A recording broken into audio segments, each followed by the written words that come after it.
გამარჯობათ, დღეს მოგიყვებით ეგნატე ნინოშვილის მოთხრობის სიმონას შესახებ. მოკლედ, შინაარს მოვყვები. სიმონა და დარიკო მე მგონი გურიაში ყველამ ვიცით, ვინცაც ცოტათი და გვავიწყდა, ან ვინც არ ვიცით, ეხა მოვყვები.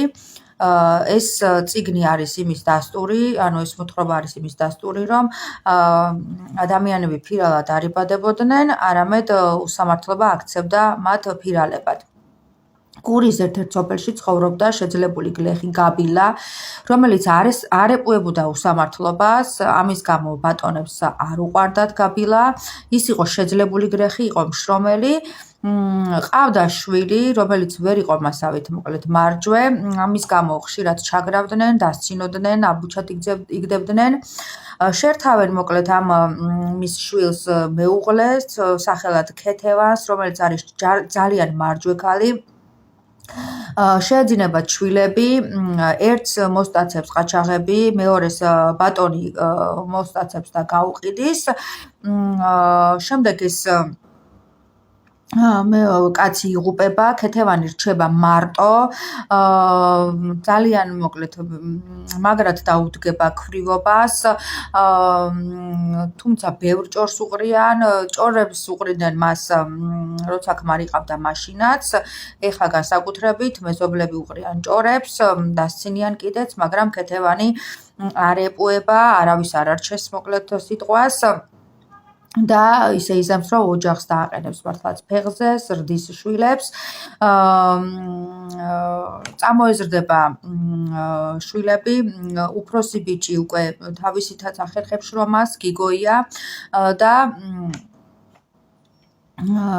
დედა ხარობს შვილით, ერთ დღესაც გიგოია ურმებით, როდესაც მოდის სახლში, გადავარდება კლდიდან და სასიკვდილოდ დაშავდება, ძალიან მძიმედ არის აღწერილი დედის განცდები, უვლის მოკლედ დედა არ შორდება თავის შვილს და არახან არ შორდება თავის შვილს და აღარ აქვს შრომის დრო, აღარც მოკლედ ოჯახის პატრონობის დრო, ნალიასაც გაუტეხენ, პარავენ მოკლედ სიმინდს, ღორებს მგლები უჭამს და მოკლედ ოჯახს ეთყობა გიგოიას ავადმყოფობა, შობისთვის გიგოია იღუპება, ძალიან მძიმედ განიცდის დედა, მაგრამ იძულებული არის, რომ დანარჩენი ორი შვილის ხათრით ადგეს ფეხზე, მართლაც თავიდან ისევ დააყენებს ოჯახს ფეხზე, გამოზრდის შვილებს, გაიზრდება ამასობაში სიმონა, მეორე ბიჭი, რომელიც აღწერილი არის, რომ არის ძალიან ლამაზი და ტანადი ბიჭი. დედა ხარობს, იძახის, რომ ანუ ყველაფერი დამავიწყდა სიმონამო, ყველა ტკივილიო. ერთ დღეს სიმონა მიდის ყანაში და გაიცნობს, ერთ დღეს სიმონა მიდის ყანაში და ესმის ქალის ტირილი, გაიხედავს დარია, 16-17 წლის გოგონა, ტირის მოკლედ ხარები დავკარგეო და ჩემ ძმასო რაღა უთხრაო. მოუძებნის სიმონა ხარებს და იმდენად მოეწონება დარია, რომ გადაწყვეტს, რომ ანუ ან დარია მეყოლებაო ცოლა თუ ან არავინო. ამასობაში ჩნდება ერთი პერსონაჟი, დავითი, რომელიც არის ძალიან მდიდარი, ცხოვრობს ამათ მეზობლად და მოკლედ იმის გამო რომ მდიდარი არის, ყველაზე აქვს გავლენა, სოფლის მამასახლისი ყველაფერს ისიაკეთებს, როგორც მოკლედ დავითს მოესურვება. დავითს ძალიან არ მოსწონს სიმონა, ამბობს, რომ ისო ისეთივე იქნებაო, როგორც ბაბუამისი იყო. ხო, მოკლედ ამავე პერიოდში მოკლედ დავითი სიმონა და დარიკო გადაწყვეტენ დაოჯახებას. რა თქმა უნდა, თავიდან ქეთევანი იძახის, რომ მე აზნაურის შვილი მინდოდაო ჩემი ბიჭისთვისო, მაგრამ სიმონას იმდენად მტკიცედ აქვს გადაწყვეტილი დარიკოს ცოლად მოყვანა, რომ გადაწყდება ჯვრისწერა შემოდგომაზე. ერთ დღეს, როცა სადილობენ, მოდის ამბავი, რომ სასწრაფოთო ყველა სოფლისენში ვართო დაძახებულიო, დავითსო, მოკლედ, როგორც მახსოვს, ცხენი მოპარესო. ეს ძალიან ცუდად ენიშნება დედას, ცუდად ენიშნება სიმონასაც. და მართლაც ახდება მათი შიში დავითი სრულიად უდანაშაულო სიმონას დასწამებს ცილს რადგან აქვს გავლენები უდანაშაულო სიმონას ჩააგდებინებს ციხეში 3 წლით. ამ პერიოდში დედა ცდილობს რომ ყველაფერი გაყიდოს, ოღონდ როგორმე სიმონას ციხეში ყოფნის დრო შეამციროს, მაგრამ ვერაფერს ვერ გახდება. დარია კი უცდის სიმონას ერთგულად ეხმარება სადედამთილოს ყველაფერში. გადის დრო, სიმონა გამოდის მოკლედ ციხიდან, სასწრაფოდ გადაწყვეტენ დაოჯახებას, დაოჯახდებიან, დაიწერენ ჯვარს და ძალიან მოკლედ მარჯვეთ იწყებენ თავიდან ოჯახის აღორძინებას. ამ პერიოდში ისევ თავიდან ხდება რაღაცა ქურდობა სოფელში და დავითი ისევ სრულიად უსამართლოდ ადანაშაულებს სიმონას და თავისი გავლენებით ისევ უსამართლოდ სიმონას დააპატიმრებენ. დარიკო რჩება ფეხმძიმე, ბევრს შრომობს, ძალიან ეხმარება დედამთილს ყველაფერში და ერთ დღეს მოკლედ დარიკოს ამოიჩემებს ამ დავითის ვაჟი ტიტიკო, რომელიც ისეთივე უნამუსო არის როგორც თავისი მამა, ამოიჩემებს რომ უნდა გახდეს ჩემიო.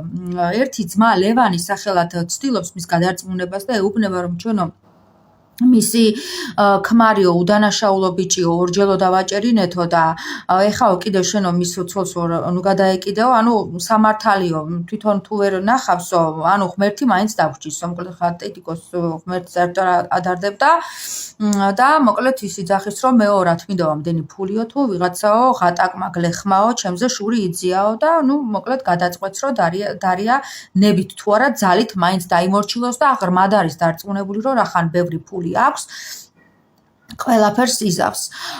ერთ დღესაც გიორგობის წინა საღამოს თურმე სოფელში წესად ჰქონდათ გიორგობის წინა საღამოს იკრიბებოდნენ ეკლესიის ეზოში და ცეკვა თამაშიც კი იმართებოდაო. აქ ესეც საინტერესო რაღაც წერია რომ ანუ გოგო ბიჭები ერთმანეთის ყურებითო რო გახურდებოდნენო, მერე გულის გასაგრებლათო ტყეში შედიოდნენ იქვე ახლოსო. მოკლედ ღამი არის და დარიას ქეთევანი ეხვეწება რომ წადი ეკლესიაშიო. ქეთევანს არ უნდა ეკლესიაში წასვლა, ჩემი ქმარიო ციხეში პებაო და მე რა მინდაო იქო რომ წავიდეო და არ მიდის მოკლედ ქეთევანი იქ. ძალიან ეხვეწება დარია, აფიცებს რომ ძალიან გთხოვ წახვიდეო. ამასობაში მოკლედ ტიტიკოსგან მოსყიდული ერთ-ერთი მსახური ქალი მოდის, ვითომ მასაც უნდა მოკლედ ეკლესიაში წასვლა და დარიკოსთან ერთად მიდის. დარიკო ვაჟს დაუტოვებს მეზობელს, ვინაიდან ქეთევანი უკვე არის ძალიან უკვე მოხუცებული, ვაჟს დაუტოვებს მეზობელს და მიდის ეკლესიაში. ეკლესიაში მოკლედ ტიტიკოც არის, მას დარია აარიდებს თვალს. გარკვეული დროის მერე დარია ბრუნდება სახლში მარტო, რადგან ეს მოსყიდული ქალი მასთან ერთად უკან აღარ დაბრუნდება და ესეთი რაღაც ხდება რომ ტიტიკოს ბრძანებით დარიას მოიტაცებს მისი ერთ-ერთი მოსამსახურე და ტიტიკო დარიას გააუპატიურებს, თენდება, ყველა ბრუნდება ეკლესიიდან, მაგრამ არ ჩანს დარია, ძალიან განიცდის ქეთევანი ბრაზობს კიდეც და გარკვეული დროის მერე როცა ეძებს, დარია მოვარდება სახლში, ტანსაცმელი შემოფლეთილი, ტალახიანი, შეშლილი სახით, თვალები ჩასისხლიანებული, ტუჩები ჩალურჯებული და ყვირისხო დამღუპეო, მეც დამღუპეო და შენ თავით დაიღუპეო, რა მოხდა, ეკითხება, უყვება ყველაფერს და გლოვობს დარია, რომ მე ანუ ჩემს მეუღლესო შევპირდიო, რომ ერთგული ვიქნებოდიო, არ უღალატებდიო და ესო მოკლედ რა დამემართაო, მეო მისი მოკლედ ნახვის ღირსი არ ვარო, ჩემი შვილი ნახვის ღირსი აღარ ვარო, ვეღარ მივეკარებიო და გარბის სახლიდან ქეთევანი მოკლედ შეუთვლის დარიას დედ მშობლებს რომ მოვიდნენ, მოუყვება ამ ამბავს, დაიწყებდნენ მოკლედ დარიას ძებნას, ამასობაში სამეზობლოც მოდის, მათ არ ჯერავთ რომ ტიტიკომ მოკლედ დარია გაუპატიურა, ცილს წამებენ რომ დარიამო ალბათო ვიღაცა კაცი გაიცნო ქალაქიდან ამოსულიო და იმას გაეკიდაო და მოკლედ ამასობაში დარიას ნახავენ წყალში დახრჩობილს და აქ ეს მოკლედ ტიტიკოს მამა ისევ თავის გავლენას გამოიყენებს და დაწერენ რომ ვითომ დარია გაგიშთა და დაიხრჩო თავი წყალში. გადის პერიოდი, ოჯახი ვერანდება, გამოდის ციხიდან სიმონა იწყებს მუშაობას, ყიდულობს რევოლვერს, ყიდულობს თოფს, ხანჯალს, მას განზრახული აქვს რომ შური იძიოს, არ ნახულობს თავის შვილს, ეს არის დაწერილი და დედასაც ცივად ექცევა. მოდის გიორგობის დრო და გადაწყვეტს სიმონა რომ ანუ როცა დარიაზე იხმარა ძალა ტიტიკომ იმ დღეს გაუსწორდეს მოკლედ და მართლაც ესე მოხდება. სიმონი ესვრის ტიტიკოსაც, ესვრის მის ძმასაც ლევანსაც და თვითონ გავარდება მოკლედ ფირალად. მერე იწყება ყაჩაღობა სოფელში ჩაყენებენ ყაზახებს და საცოდავ ქეთევანს ყველა დასცინის, ყველა აბუჩად იგდებს, ყველა ლანძღავს, ეს რა შვილი გამოზარდეო, გაამათრახებინებენ კიდევაც მოხუც ამის გამო რომ ცუდი შვილი გაზარდეო. გადის გარკვეული პერიოდი, დავითს მოკლედ დაუწვავს სიმონას სახლს, გაღატაკდება დავითი, ისე რომ თოხიზე უწევს მუშაობა, რახან ფული არ აქვს, უკვე აღარავინ აღარ სცემს პატივს. ქეთევანს სიმონი უგზავნის ფულს, მაგრამ მეო არ მინდა ფულიო, ქეთევანი ამბობს, მე ჩემი შვილი მინდოდაო. ცხოვრობს სიღატაკეში, ესეთი რაღაც არის დაწერილი, რომ ტანი სამოსიო იმდენად შემოფლეთილი ქონდაო, რომ ტანს ძვლივს უფარავდაო და დაკონკილი საბანი ეფარაო. გადის დრო იღუპება ქეთევანი, სასაფლაოზე იმდენი ბალახი არის ამოსული, რომ საერთოდ ვერ მიხდებითო, რომ იქ საფლავი არისო, სახლი ჩამოქცეული, ყველაფერი მოკლედ გავერანებული.